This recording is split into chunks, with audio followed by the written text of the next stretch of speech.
I gotta pause my show because this guy right here just hit this black truck trying to back into this parking spot. That is ridiculous.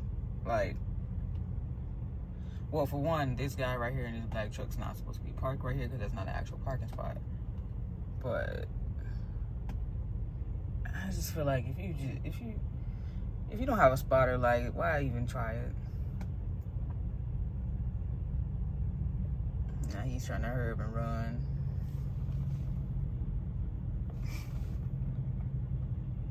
He's trying to run. The guy just got out of his truck and he's getting ready to look at the damage. So yeah, I'm here in Ohio, making my way to Pennsylvania. I dropped off my first load in Ohio, going to one of the customers that ordered something through the auction. And then once I make it to Pennsylvania tomorrow, Monday I will drop off the second load, and then my last load doesn't deliver until 7 p.m. at night. So it's having a late night. I don't know what to call it. I'm just up. Maybe not have one of these nights where I just don't go to sleep and I'm just up. Alright, so getting fuel.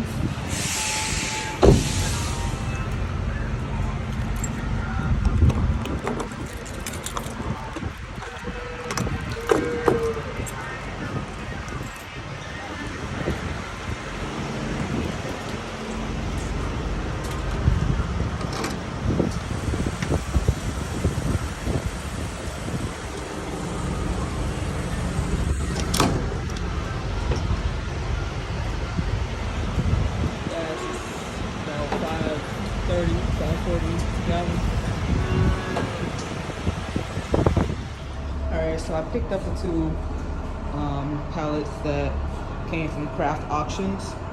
This is going to go on the truck with the load that I'm picking up today in Chicago going to Pennsylvania.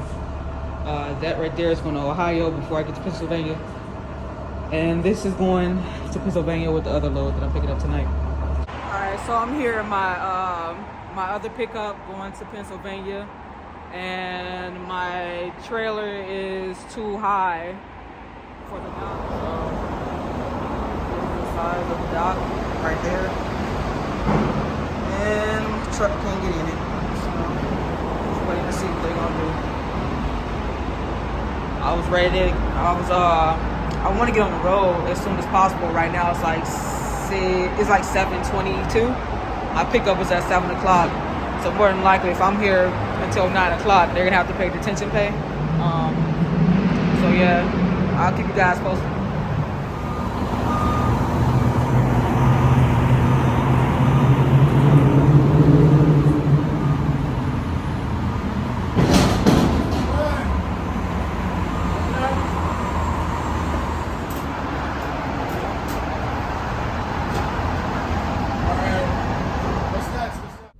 Alright, so I'm gonna use this opportunity as I'm struggling to get this pallet off this truck with this pallet jack to explain to you all the big gap in between what you just saw from me getting loaded with my last load coming to Pennsylvania versus now. So I had to go east, and everybody knows that when you go east, it's a whole bunch of low bridges. It's a possibility of getting to that bridge. It doesn't have the height on there, and next thing you know, you peel back like a tuna can. And that almost happened to me while dropping off the big load for IMS technology that you saw was getting loaded with individual pieces. So my Garmin GPS told me to go down this route, and it had a bridge. The bridge didn't have the height on it, and luckily I go slow under every bridge no matter what it looks like.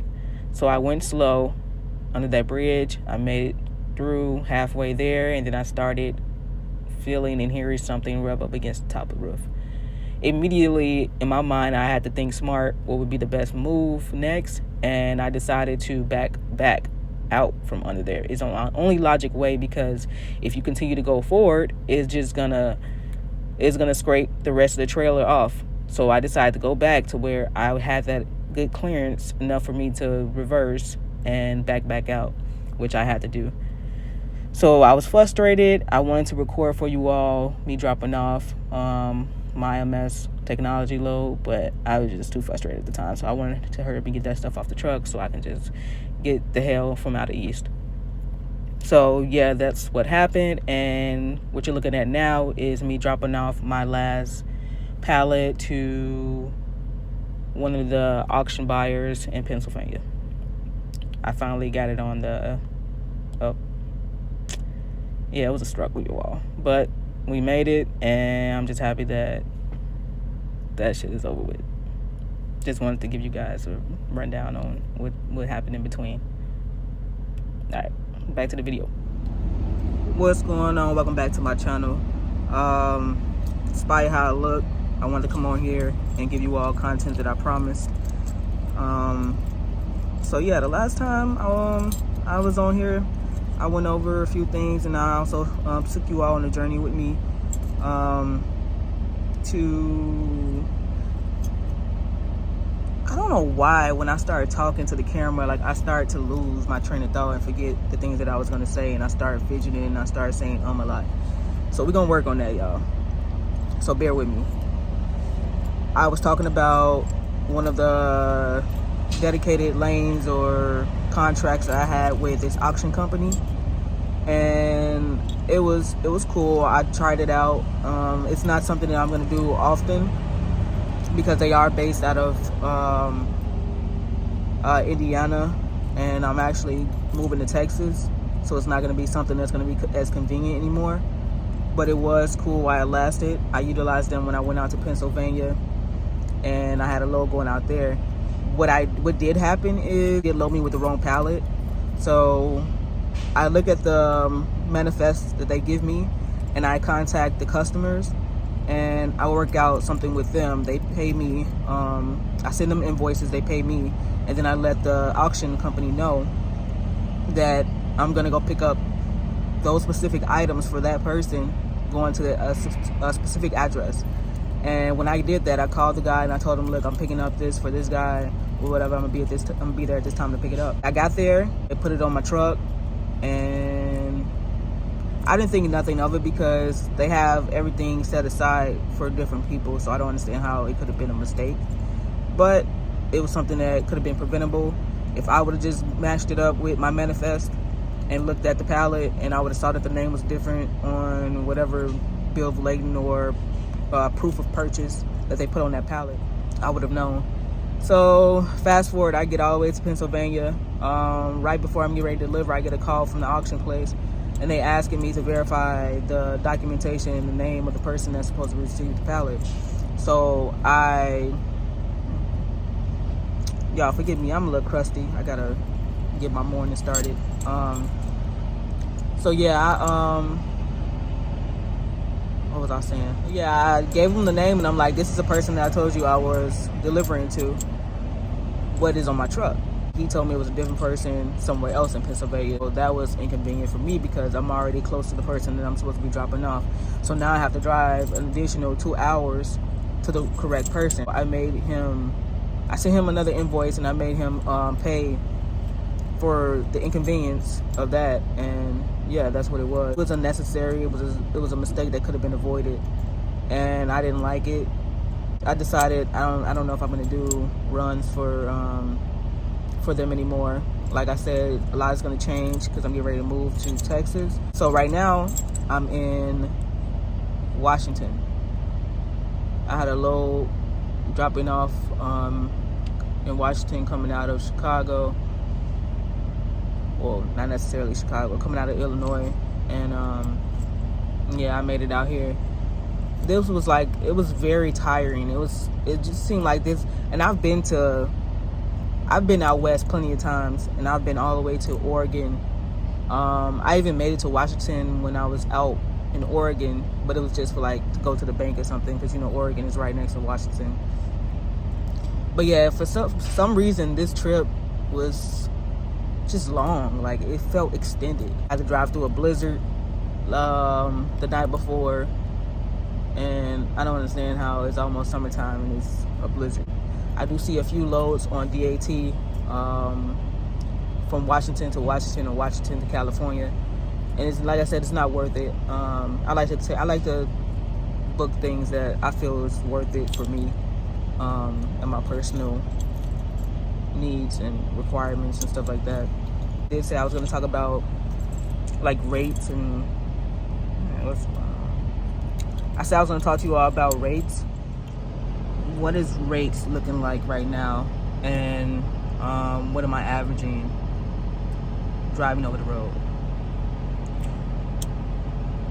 Everybody wants to make money, lots of it.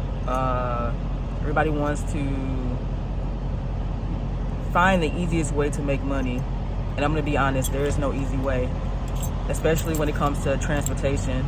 It's always going to be a strategy. I mean, you're going to have to work for it. Eventually it gets easier. The more people involved, the more equipment you have. You're just starting off and you're a new company. It's a lot of work. And right now I'm in the stage of a lot of work. When I first started driving, and this is when I was explaining to you all in the beginning of my video when I was doing a rental. When I first started driving over the road, I was easily averaging $6,000 a week. It was easy. Like, it didn't take nothing. Like, I didn't have to argue with the broker. Sometimes I used to get more than $3 per mile or whatever the case was from the brokers. It was just easy.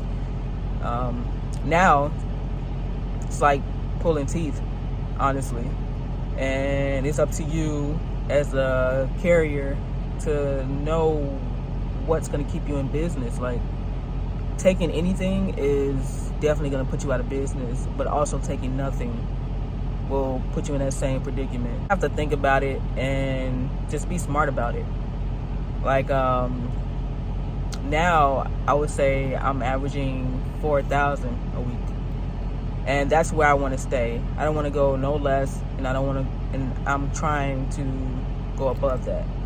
I know that anything less than that is going to be a struggle because fuel is high, is at the highest it's ever been. We don't know what it's going to be the next couple weeks. Might go up, might go down. You just have to think of different avenues of making your money more substantial. For example, if it's hard for you to find one long load that's about $4,000 minimum, $5,000, take multiple loads going in that direction, and that'll put you to where you need to be for that week. Like, when you call these brokers and you talk to these brokers, ask them, tell them to give you a pallet count and give you the weight. A lot of brokers, they try to only give you the weight to ensure that you're not able to put anything else on that truck. But for me, if I'm not able to put anything else on this truck, then I need more money for the amount of miles that you're asking me to drive. If it doesn't sit right with you and you feel like it's not going to be good for you, don't take the load. You don't have to take the load. Nobody's forced you to take the load. There's going to be other loads out there. And if you have to piece 3 loads together, you have to do multiple stops, then do that. But to just take a load going 3,000 miles and they're only offering $1,500 to $2,000, that's gas money. Or at this point in life right now, that's not even gas money. Well, I would say just play it smart. And also find other ways of making money with your truck other than the load boards. If you got to run Amazon during the weekend when you're somewhere and you're just sitting, do that. Find dedicated routes like I've been doing. I just recently got an email from this guy. He's looking for carriers to help him with some Macy run. That's a good thing to do. I mean, for a couple days. You just have to put yourself out there and just find different ways of making money. Don't set your mind on one thing, because you're never gonna achieve anything when you do that. You have to be open and just network. Get out there, talk to people. It's a lot of people out there that got dedicated routes and lanes, and they have clients and stuff that they're willing to share with you. So yeah, just put yourself out there, and I hope all is well. Hopefully the situation that we're in as far as transportation right now doesn't last too long. I'm willing to stay afloat and hustle until we're back at that place where I know we once were. So I just I pray that everybody makes it through. Not everybody is going to make it through. I see a lot of people selling their trucks. I see a lot of people just aren't willing to just wait it out, or just do what they can. So for those people, good luck on your next endeavor. And then the people that are like me, that's still in it, just continue to work hard, and hopefully it doesn't last too long. All right.